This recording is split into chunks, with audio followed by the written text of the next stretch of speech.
morning, everyone. Welcome to another finite element seminar at Livermore. It's our honor today to have Professor Patrick Farrell from the University of Oxford joining us from Ireland, from Europe. We really appreciate that, Patrick. Thank you. My pleasure. And he's going to tell us about his work on conservative and accurate dissipative numerical integrators in time. Patrick, the floor is yours. Great, thank you, Daniel. Thanks for the invitation. It's really a pleasure to give a talk in this seminar series. The community around FEM is really doing some amazing work. So today I'd like to talk, as Daniel said, about designing structure-preserving numerical integrators in time. And before explaining what we've done that's new, I thought I might just give a very brief overview of the field. So structure preservation is a buzzword you attach to your proposals and papers to improve their probability of success. But what does it really mean? In this context of initial value problems, here are 4 properties that an IVP might have that you might care about. So symplecticity, reversibility, conservation, and dissipation. Okay, so what do these mean? Well, symplecticity is a property of Hamiltonian equations arising in mechanics. And it's a bit complicated to explain. Sort of at the lowest dimensional example, it means that areas of initial conditions are preserved under the flow of the differential equation. More generally, it means that the differential equation preserves the symplectic 2 form. But this is really a striking geometric property of equations arising, for example, in Hamiltonian mechanics that aren't satisfied by general IVPs, and this is something that you might want to preserve in discretization. Another property that you might care about is reversibility. So for example, in Newtonian mechanics, if you negate the initial velocity, you just invert the direction of motion. Or more generally, if you think about this, there's somehow relationships between the trajectory that a system takes and elements of symmetry groups, and you might want to preserve this symmetry in your discretization. So these two, I would say, symplecticity and reversibility, have really been the bulk of the focus of the field of geometric numerical integration. So in this field, there's a real Bible, sort of the famous book that everybody knows by Harrell, Lubich, and Vanner, and maybe 90–95% of the book is focused on symplecticity and reversibility. But there are other structures you might care about. So for example, conservation laws, that the equation preserves invariants like energy or angular momentum. And maybe a more subtle one are dissipation inequalities, that the equation dissipates certain quantities, for example, like entropy, at a known definite rate. Entropy can only increase, and it increases with certain rates given by the constants of the problem. And so what we're about in this talk, Boris and I, is that we aim to devise structure-preserving discretizations for initial value problems that preserve conservation laws and dissipation inequalities on discretization in a symmetric way without projections onto manifolds or Lagrange multipliers, which are some of the other techniques that have been used in the past. So to make this concrete, maybe let me just start, first of all, with some examples before diving into how we do it. Let's just see what we can do.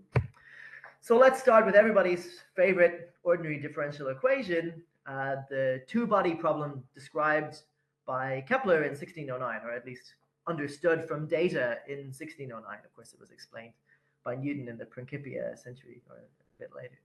So this is a problem that models the orbit of a planet around a sun.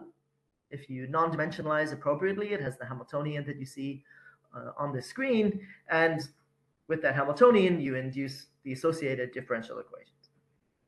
Now, with the initial conditions that we've chosen, the orbit, I don't know if you can see my mouse, but the orbit should follow the dashed black line that you can see on the screen. So the orbit should follow an ellipse, as Kepler told us in 1609. However, if you discretize with implicit midpoint, then you get the trajectory in red that you see on the screen.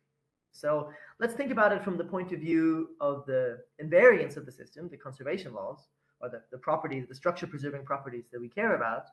So this system is symplectic.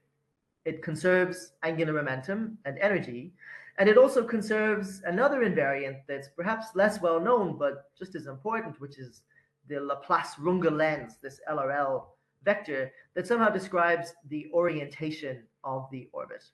And if we discretize with implicit midpoint, yes, we get a symplectic discretization, so that's good. It preserves the angular momentum exactly, or up to machine precision and solver tolerances, so that's good. It almost preserves the energy. It doesn't quite preserve the energy, which is why the tick is orange, but it preserves the energy up to a bound for exponentially long timescales. So the discrete energy oscillates around the true energy. It doesn't sort of drift in one direction. So this is kind of a useful property to have. So it gets an orange tick. But however, the implicit midpoint discretization doesn't conserve the Laplace Runge-Lenz vector. And that's why we see in the trajectory on the left, the orbit is changing its orientation because this Laplace Runge-Lenz vector is not conserved. In particular, here we're seeing precession is what the astronomers call it. Of course, there are other discretizations that we could think about. So for these kinds of Hamiltonian problems, Labuda and Greenspan proposed an alternative discretization that with different properties. So it conserves angular momentum and energy, again, up to machine precision and solver tolerances. The price that they pay is that they exchange conservation of energy for symplecticity. In general, there's a very beautiful theorem, the Guy-Marsden theorem, that says you have to choose one or the other. In general, you cannot preserve conservation laws and symplecticity with an approximate integration, and so they make the alternative choice. And so when we look at their trajectory, we see that, okay, the shape of the ellipse is better. It's the right shape the whole time, but again, we're seeing artificial precession because the orientation is not preserved. But with our discretization, we can conserve all of the conservation laws of the system, the angular momentum, the energy, and the orientation. And with that, the discrete trajectory that we get is this purple line, which happens to coincide with the true trajectory. Of course, we don't have the exact solution of the ODE. There might be a phase error where we think the planet might be ahead or behind its true position, but the orbit traced out is the right one. Let's take a look at another Hamiltonian problem. So this is the Kovalevskaya top, described by Kovalevskaya, who is a very famous mathematician, the first female to win a PhD in mathematics. So tops are, these classical examples from mechanics, where you've got somebody that's rotating and there's a particular ratio between the moments of inertia along different axes. And if you rig the moments of inertia just right, in this case in a 1:1:2 ratio, then what happens is that the system becomes integrable, which doesn't happen for general ratios. So this, again, as an integrable system, has a lot of structure that we might want to preserve on discretization. So in this case, again, it's symplectic. It conserves angular momentum. It conserves energy. It conserves a different sense of orientation. And there's a final invariant, the Kovalevskaya invariant, that I have yet to understand physically what it means, but nevertheless, you can prove that it's an invariant without too much trouble. An implicit midpoint preserves all of these properties except for the Kovalevskaya invariant. Implicit midpoint preserves, in this case, the angular momentum, the energy, and the orientation, because each of these is quadratic, and implicit midpoint preserves quadratic invariants. So if we start such a trajectory of this Kovalevskaya top from some initial guess, what should happen is that the trajectory should remain on a torus, the upper torus that we can see here that's colored mostly in green. But what happens is that over the course of the integration, the Kovalevskaya invariant isn't conserved, and so its value changes. And what happens is that it's attracted to another manifold that it could have been on. If I had started from a different initial guess, it's attracted to a torus down here. So if I started with an initial condition on the upper torus, it should stay on the upper torus. If I started with an initial condition on the lower torus, it should stay on the lower torus, and these are disjoint. However, because the Kovalevskaya invariant isn't conserved, it finds out that it's attracted to the lower torus and then explores that. Also, and all of these trajectories lower down around here are not physical. Here, the trajectory, I should say, is colored by the conservation of the Kovalevskaya invariant, where green is good, that it's close to its true value, orange is not so good, and red is bad.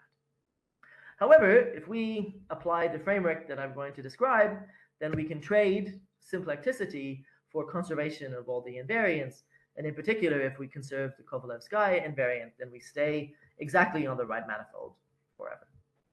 And so we get the right physics. We don't see these non-physical oscillations. However, it's not just for Hamiltonian ordinary differential equations. We can also apply it to much more complicated problems. And so we'll see a little bit about how we apply it to the compressible Navier-Stokes equations, which, among other things, conserve mass and energy, and we can devise time-stepping schemes for the compressible Navier Stokes equations, which don't have a nice Hamiltonian structure. Nevertheless, we can devise time-stepping schemes that conserve mass, conserve energy, also conserve momentum, and also dissipate entropy, as I'll describe later on. Okay, so let's take a brief look at how it works, sort of what the big idea of our framework is, what's our approach for devising discretizations that preserve these structures. So our approach is built on finite elements in time, FET.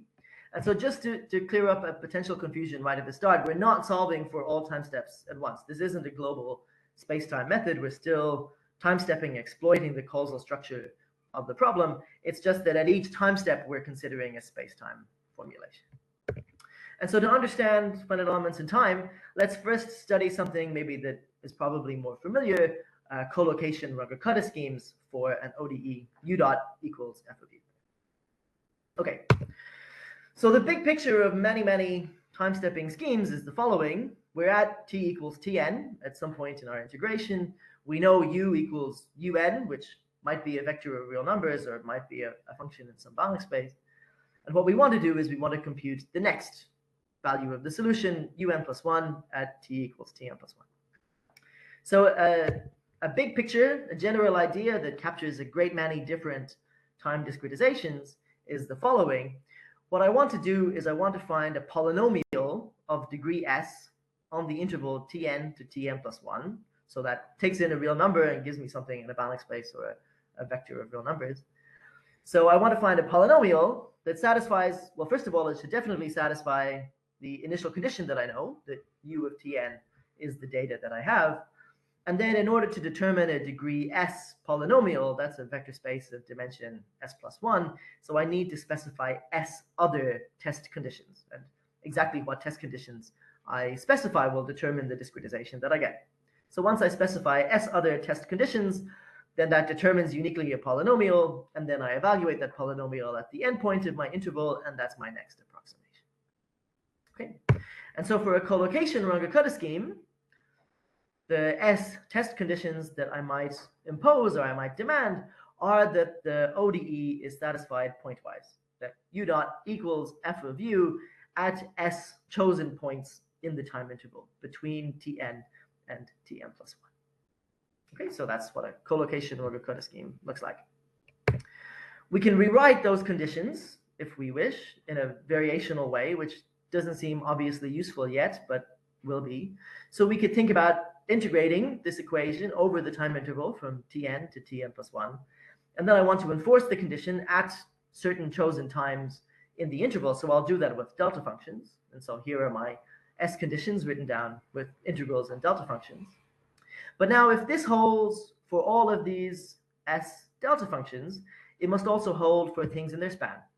So in particular, I could rewrite this in a more finite element way of saying that I want the equation to hold with this variational statement when tested against the test functions associated in the span of these delta functions.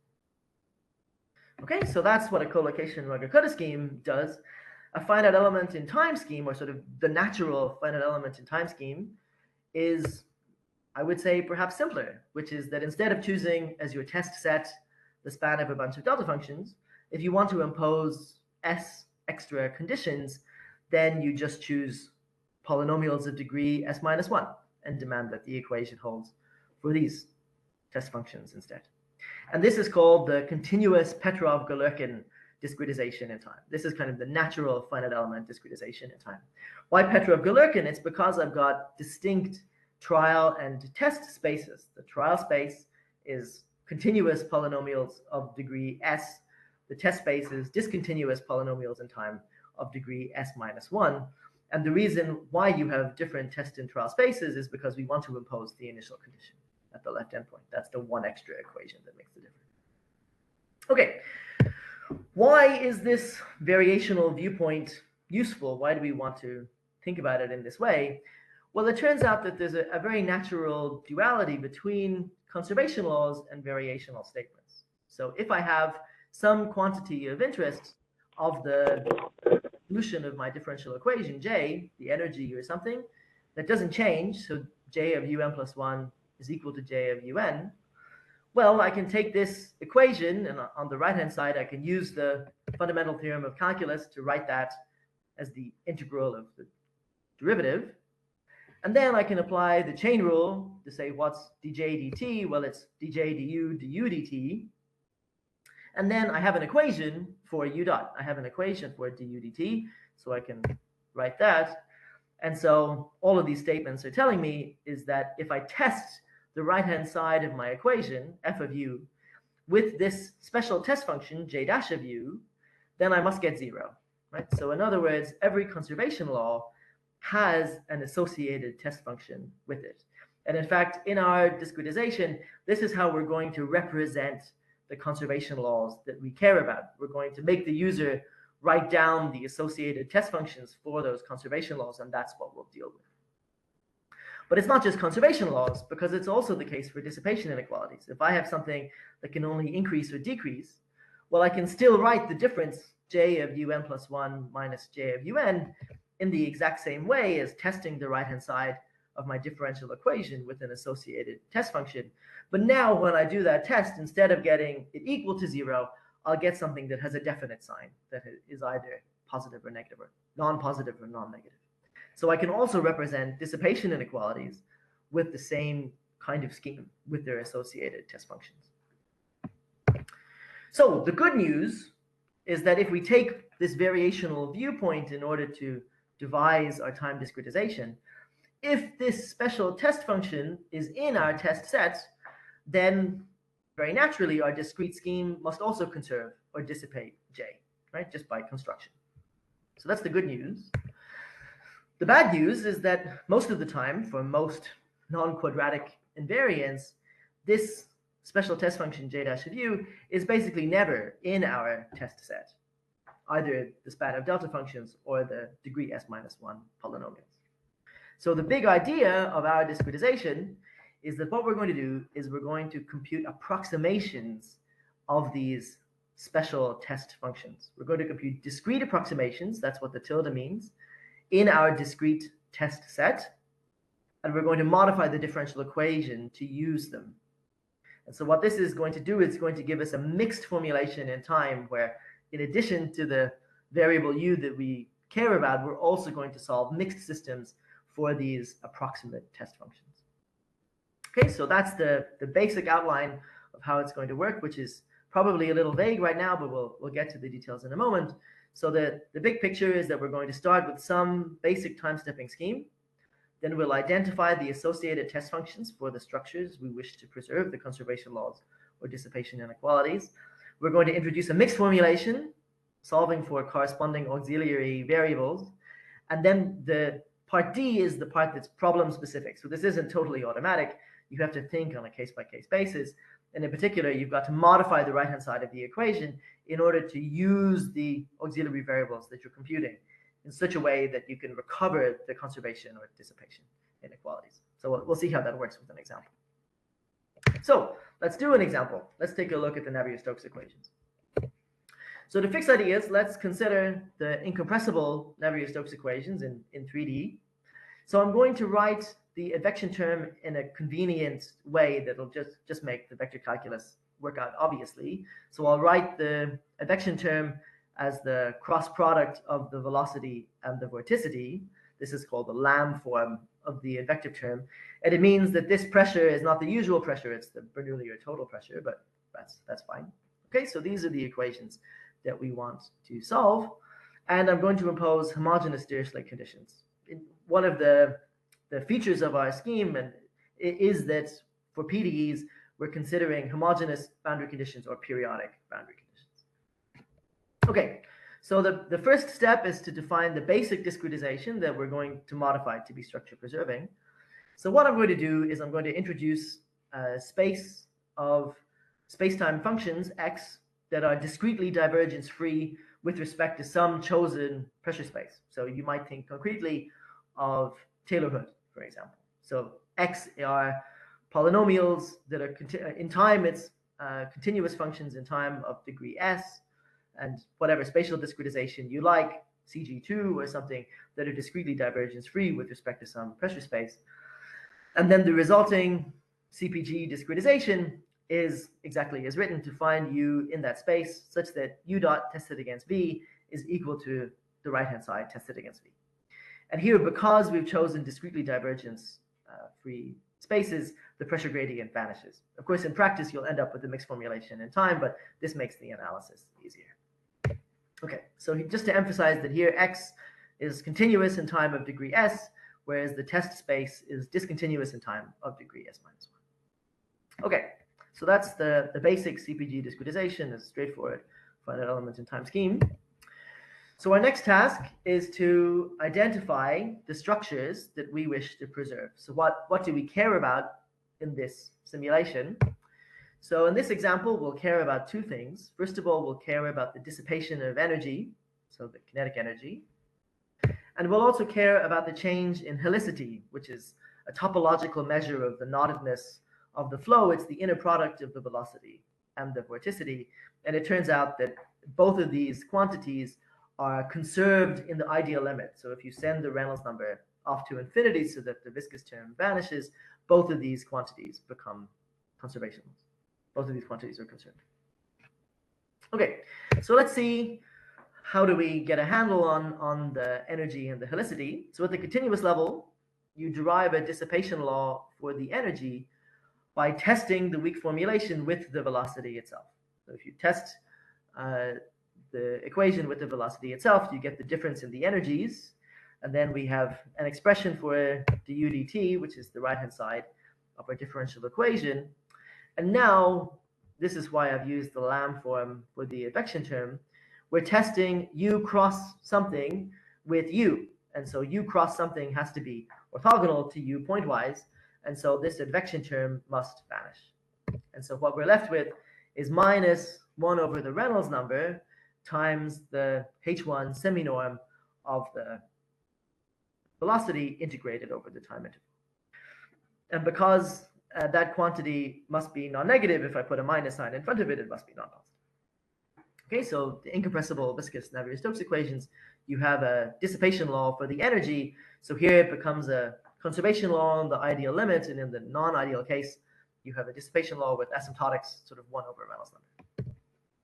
Okay, similarly, to derive the update law for the helicity, it turns out that what you want to do is to test your equation with the vorticity. So the difference in helicities, if you work it out, is du dt tested against the vorticity. And when we expand what we know about du dt, again, we get something very similar.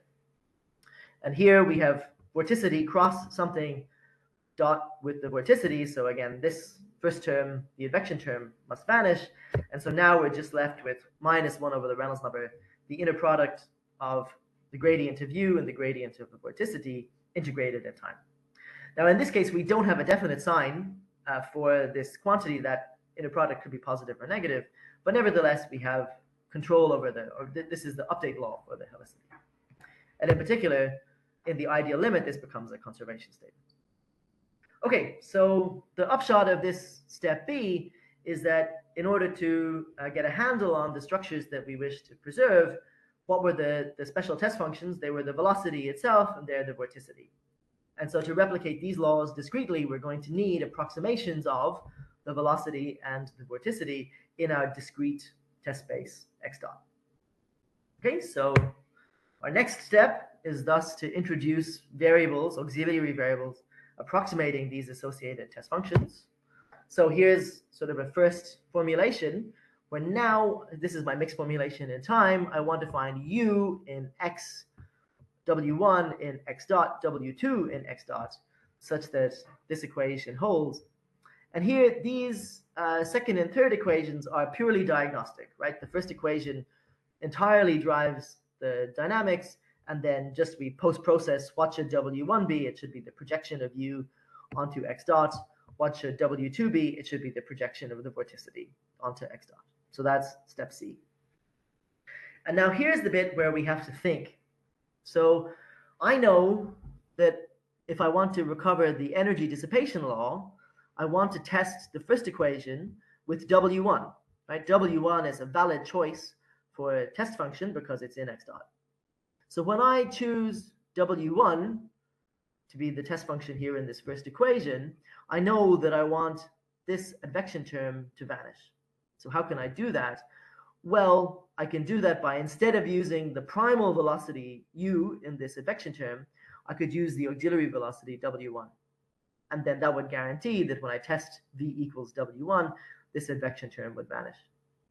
Similarly, when I test v equals w2, I can guarantee that this advection term will vanish by choosing, instead of the primal vorticity, this curl u, I could choose w2. And so that's exactly what I do. I have to modify the right-hand side of our problem in order to use the auxiliary variables that we've just computed. And here I've underlined the choices that I've made. And so instead of using u cross curl u, I've used w1 cross w2. And instead of using u here, I've used w1. So this is my final time discretization. And this is a choice that I've made. But what's the advantage of this choice is that precisely I can recover discrete versions of the energy and helicity laws. So, for example, the update to the energy is the integral of u dot tested against u. Okay, so from the second equation, so I could choose v1 equals u dot. So then that means that I can write that as the same as u dot equals w1. And then I expand my expression for u dot, that's w1 cross w2 tested against w1. And so for the same reason as before, the advection term vanishes, and I'm left with something that looks an awful lot like the energy update law that I had at the continuous level. I've got something that has definitely the right sign and also has the right asymptotics, 1 over the Reynolds number, and becomes a conservation law in the ideal limit. Similarly, you can do the same analysis for the helicity, but I won't go through. Okay, and so this looks expensive. This final time discretization D, we've introduced extra variables, so now we have a mixed scheme in time. There's good news, which is that the auxiliary velocity W1, you don't actually need to compute it, because it's just the projection of something you already have, U, onto a space of lower degree polynomials. So if you crunch through the algebra, it turns out that the auxiliary velocity can be computed explicitly. It's just an explicit projection operation that you can write down. You still have to solve for the auxiliary vorticity, however. Okay, and so this analysis that we've just gone through, it turns out gives an arbitrary order generalization of the scheme proposed by Leo Rebholz in 2007, which was a really inspiring work for us. Actually, it was trying to understand this scheme and schemes that derived from it is when Boris really understood the general view of this framework as involving auxiliary variables. So this paper was historically very important to us in the development of what we've done. Okay, for the compressible Navier-Stokes, obviously these equations are a lot scarier, a lot hairier, a lot more terms, a lot more things going on. But I can give an outline of how it goes. There are 4 structures that you might wish to preserve. There's the mass conservation, momentum conservation, energy conservation, and entropy dissipation. Okay, and it turns out that if you're clever like Boris, my PhD student, then you can think through what are the special test functions for all of these, and it turns out devise a time discretization that preserves all of these properties. So here's an example of a very simple, very elementary supersonic compressible Navier-Stokes simulation. So where we start with some supersonic perturbation to a background velocity field that induces a shock. So here we're just using a very naive spatial discretization, continuous Galerkin of equal order for all variables. So we're seeing oscillations in particular in the density. So these simulations absolutely could be improved.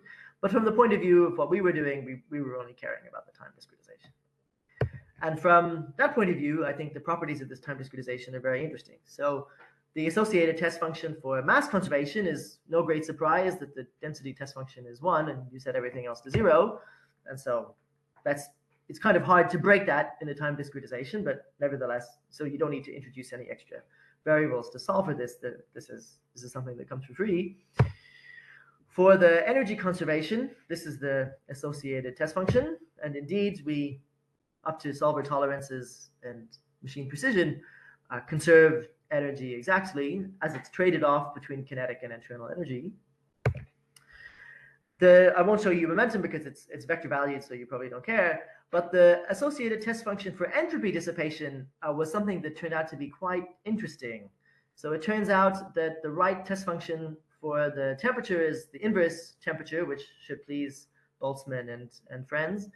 And the right test function for the density, it turns out to be the density of the Gibbs free energy. So I always wish that I understood more thermodynamics. I'm very far from an expert in thermodynamics. So this surprised me when Boris derived it.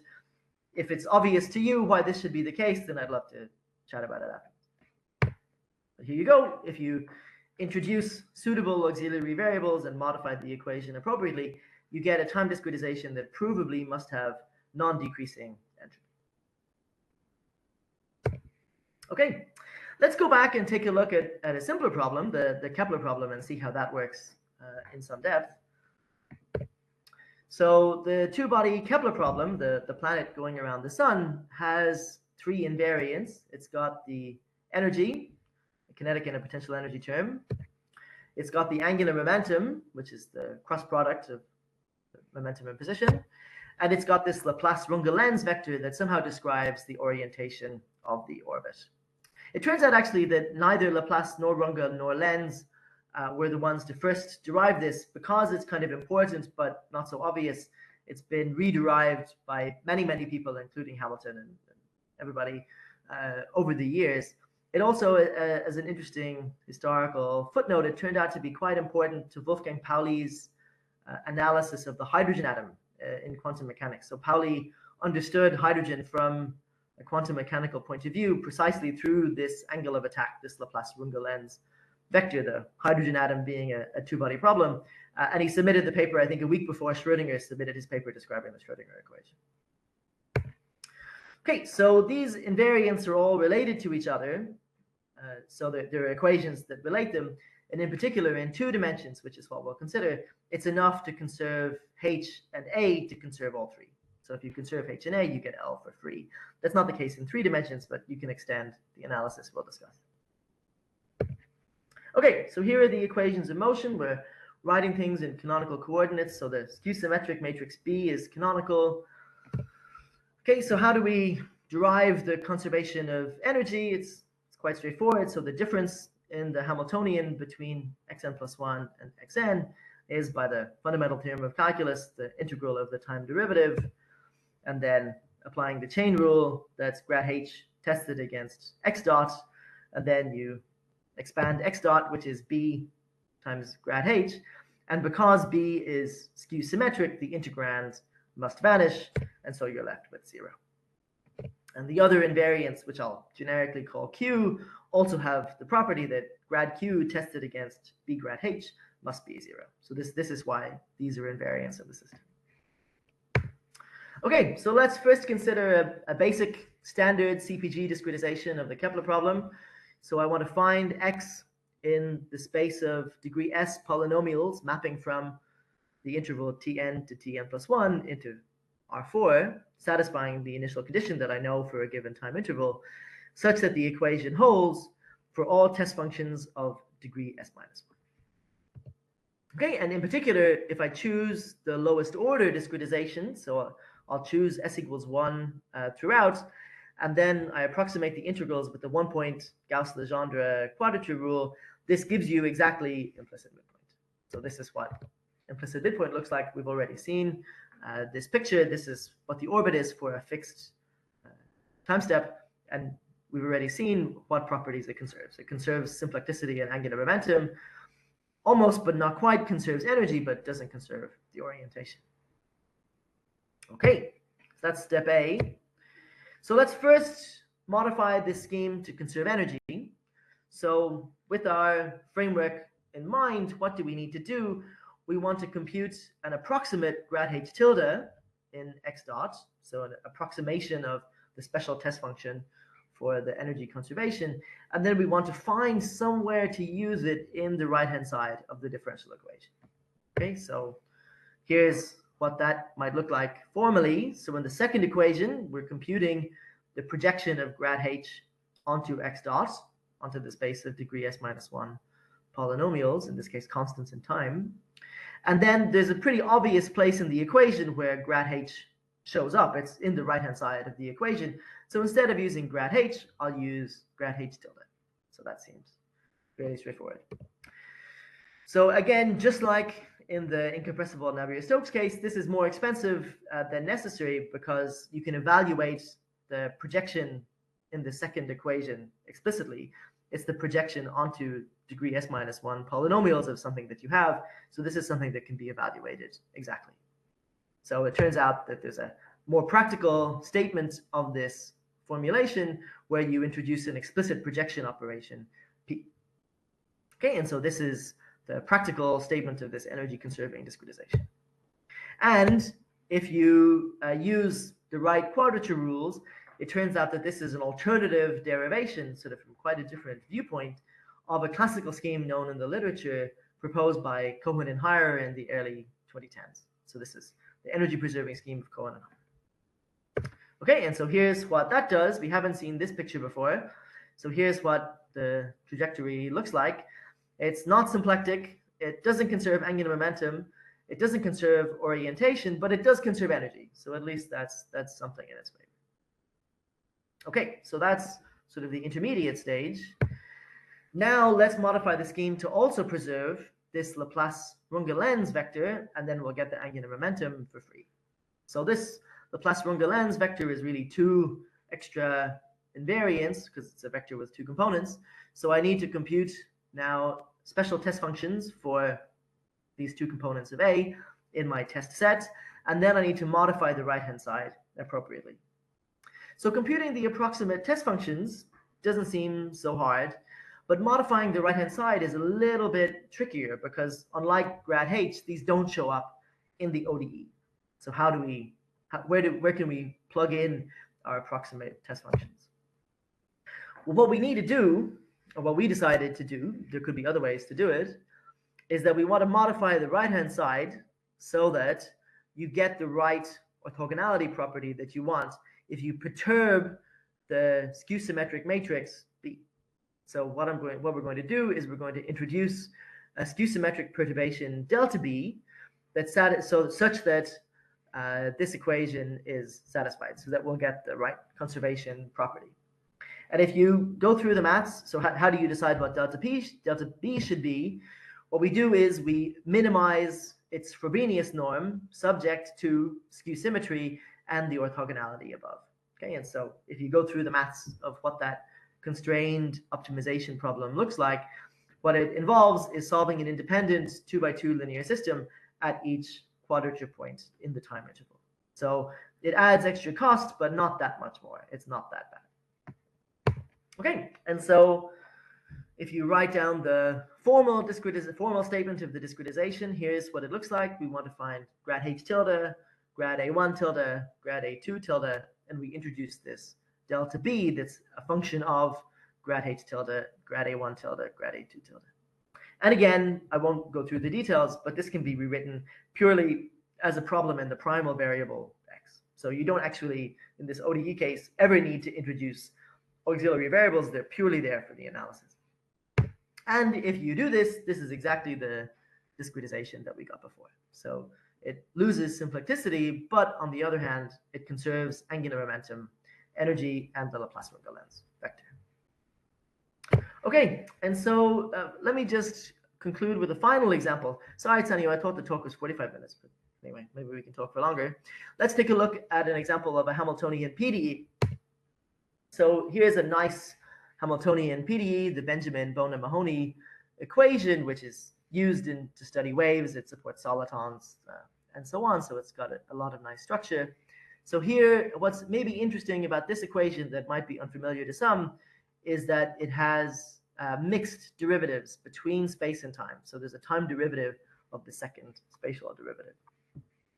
Okay, so it has a Hamiltonian structure. Of course, Hamiltonian structures for PDEs are a lot more complicated, but here's sort of what it looks like. You've got an operator on the left-hand side, which is the identity minus the second derivative in space.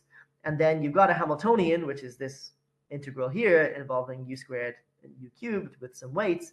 And you hit the Hamiltonian, the Fauché derivative of the Hamiltonian with the partial derivative with respect to x. So that's what gives you this equation.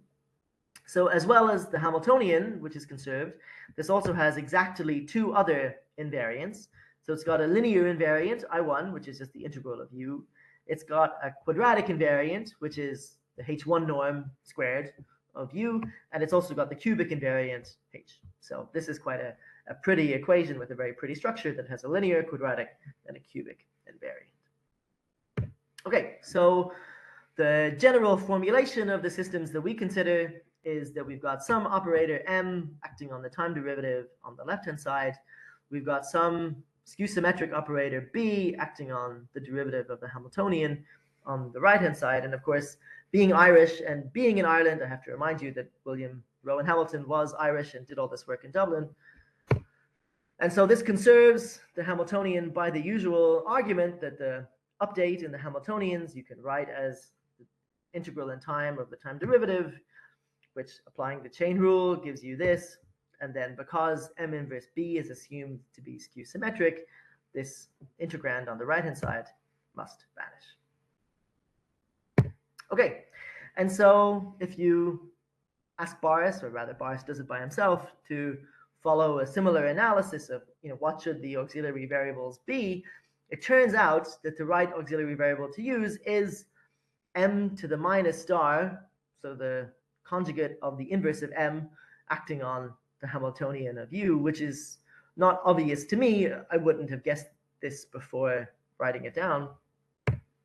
And so if you write down your energy conserving discretization, here's what it looks like.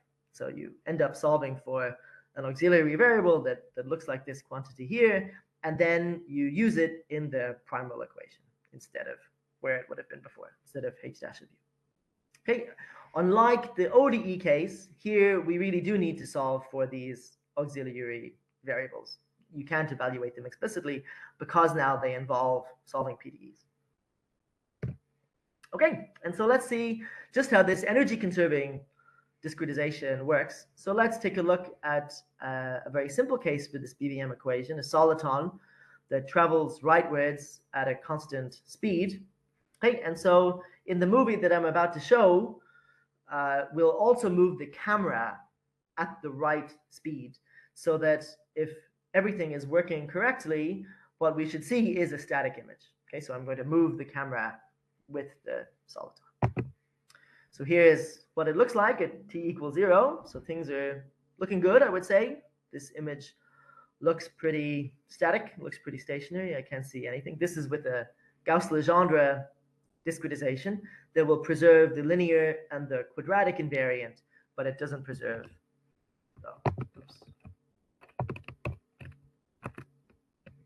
Doesn't preserve the cubic Hamiltonian. However, if we run for long enough, so if we go for a simulation near t equals 10,000, we see that things haven't quite stayed so nice. We see that the magnitude of the wave has decreased substantially, and that it's picked up these spurious oscillations that are definitely not physical. So if we integrate this equation with a Gauss-Legendre scheme for a long time, we're getting something that doesn't quite look right. And if we keep going to t equals 20,000, really we've just got rubbish by this point. This is completely not physical.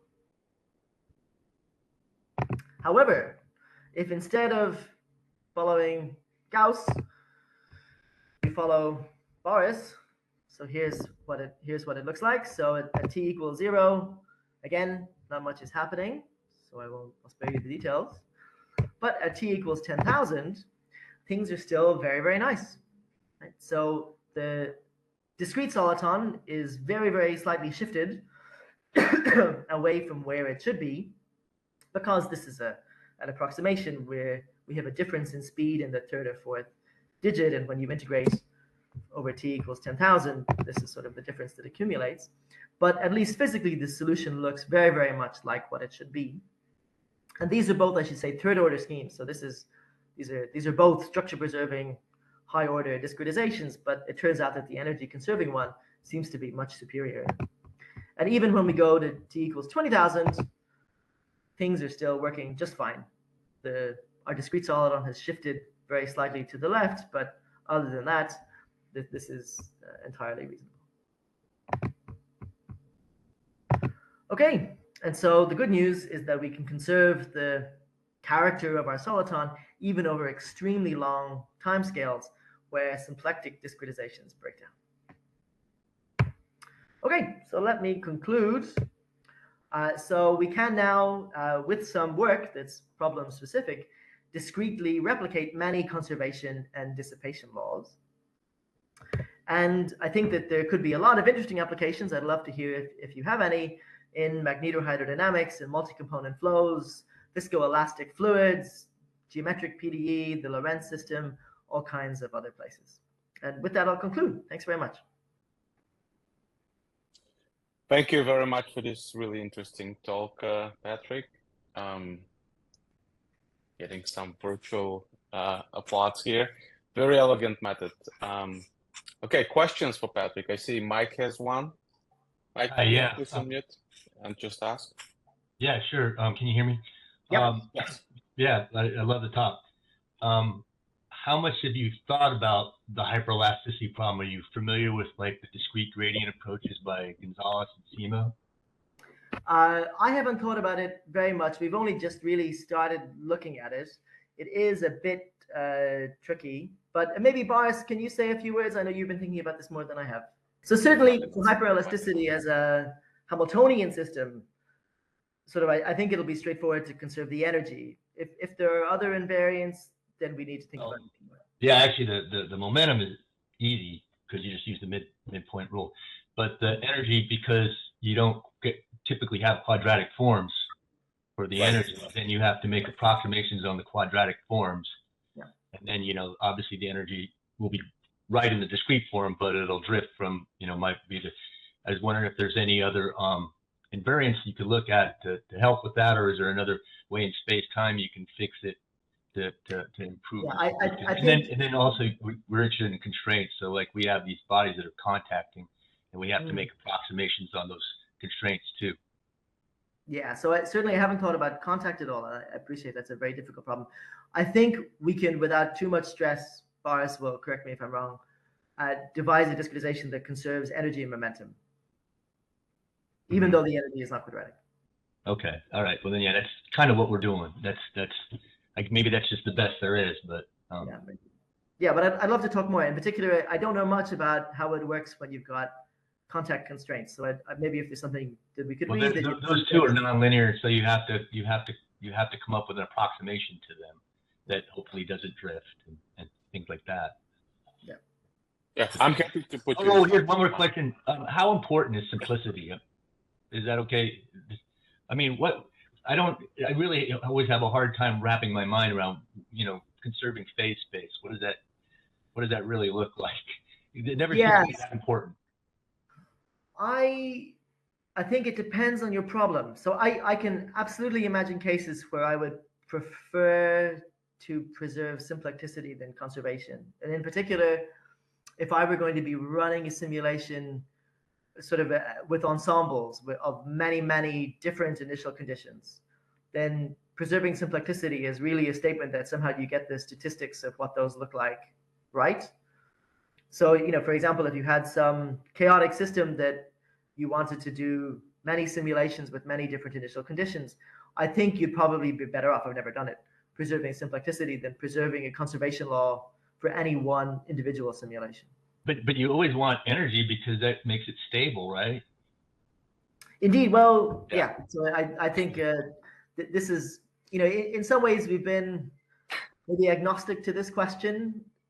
In my mind, I'm usually caring about a small number of simulations, and so I want them to be as physically faithful as possible.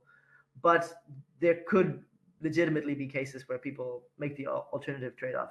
I mean, certainly in the geometric numerical integration literature, the focus really has been on symplecticity. Of course, there's a rich literature on conservation laws. You mentioned these discrete gradients, but most of the work has been on symplectic systems.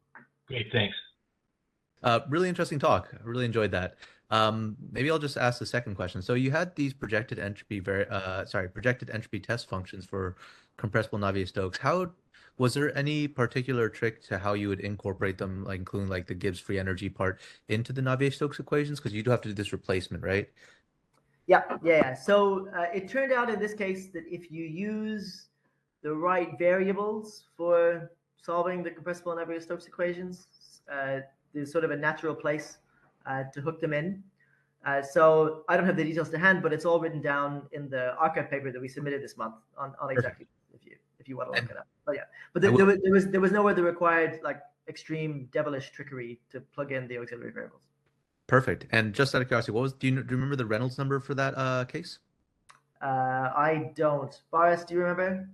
The question is about the Reynolds number, Boris. If you're killing it. Sorry, yeah. Oh, okay. He'll check. Stop asking it. Yeah, but it's low Reynolds number. I don't think this is.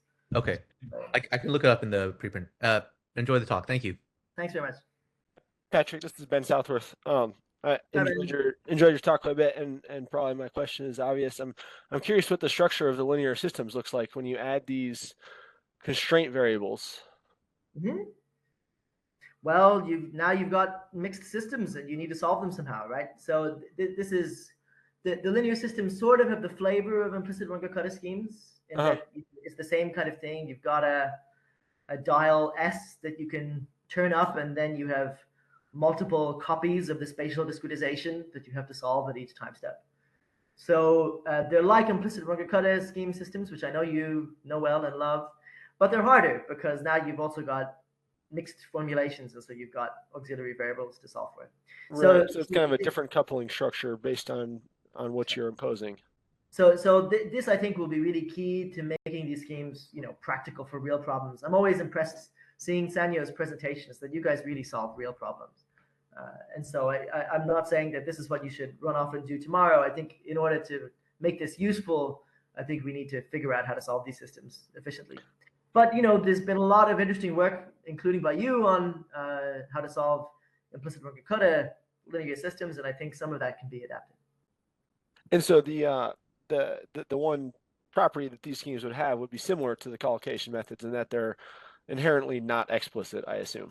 Like they're all going to be implicit in some sense. It really has the flavor of a fully implicit Runge-Kutta scheme. Yeah. Okay, great. Thanks, Patrick. You also talk here about potential applications on the Lorentz systems, so chaotic systems. No, I be careful. So this is Lorentz with a T.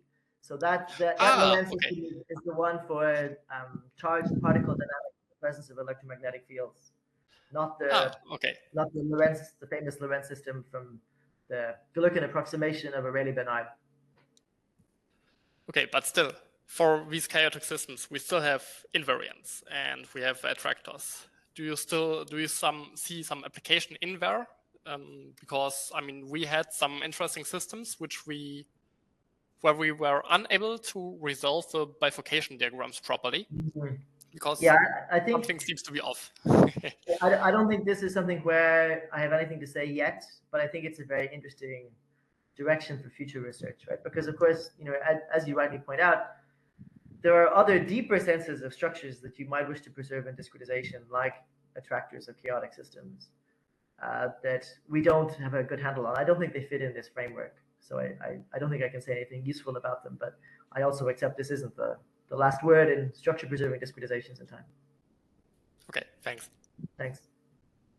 So kind of the cost and in some sense the complexity also of solving things depends on the polynomial order in time. Mm-hmm. How big? What are typical polynomial orders that you've tried? I think we've gone up to s equals 4 or s equals 5. Certainly for the small systems, the Hamiltonian ODEs, we can go higher, but that's as far as we've pushed Firedrake. Okay. And this is all available in Firedrake? Yeah. So it turns out that it's quite straightforward to write down many of these systems.